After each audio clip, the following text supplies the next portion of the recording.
কোনো ভুলো ক্রমে যদি গুনাহ হয়ে যায়, গুনাহ করে ফেলেন, গুনাহ যদি হয়ে যায়, ভুলে যদি কোনো রকম গুনাহ হয়ে যায়, আল্লাহর কাছে খাস দিলে তওবা করবেন।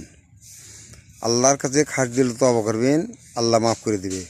আল্লাহ কোরআনুল কারীমের কোরআনের ভিতরে বলছে, লা তাকনাতু মির রাহমাতিল্লাহি, আমার রহমত থেকে কেউ নিরাশ হইও না তোমরা।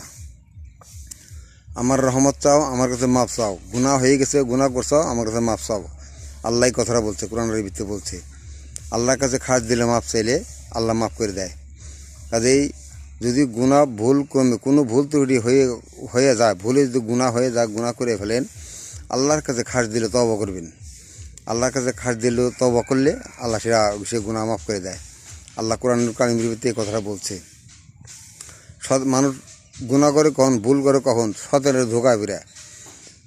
কাজে শয়তান দিয়ে আল্লাহ শয়তান দিয়ে চ্যালেঞ্জ করছে যে আমার বান্দা যদি আমার কাছে গুনাহ করে যদি আমার কাছে মাপ চায়, আমার কাছে ক্ষমা চায়, তওবা করে, আমি আমার বান্দাকে মাফ করে দেব।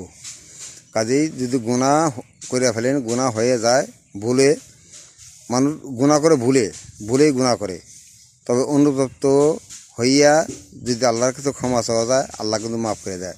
আমরা সকলেই গুনাহগার, কম বেশি সকলেই কিছু গুনাহ আছে। গুনাহ করলেও আল্লাহর কাছে ক্ষমা চাইলে আল্লাহ মাফ করে দেয়। আল্লাহ এই কথাটা বলছে। কাজেই গুনাহ হয়ে গেলে কেউ নিরাশ হবেন না।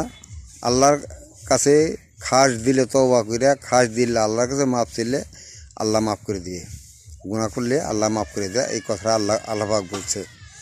কাজেই আমরা কেউ যেন নিরাশ না হই। আমরা গুনাহ হয়ে গেলে আল্লাহর কাছে খাটি দিলে তওবা কইরা আল্লাহর কাছে মাফ চাবো। হ্যাঁ, আল্লাহ আমাদেরকে মাফ করে দিবে। আল্লাহ মাফ করার জন্য বসে আছে যে আমার বান্দা গুনাহ করবে, আমার কাছে মাফ চাইবে, আমি মাফ করে দেবো। আল্লাহ গুনাহ মাফ করার জন্য বসে আছে। কাজেই কেউ নিরাশ হবেন না। আল্লাহর কাছে আল্লাহর রহমত নিয়ে আল্লাহর কাছে রহমত চাইবেন, আল্লাহর রহমত দান করব, আল্লাহ গুনাহ মাফ করে দেবো। কাজেই চিন্তা কোনো কারণে নেই, আল্লাহর কাছে ক্ষমা চাইবেন, আল্লাহর কাছে তওবা করবেন। খাস দিলে তওবা করলে আল্লাহ গুনাহ মাফ করে দেয় আল্লাহ।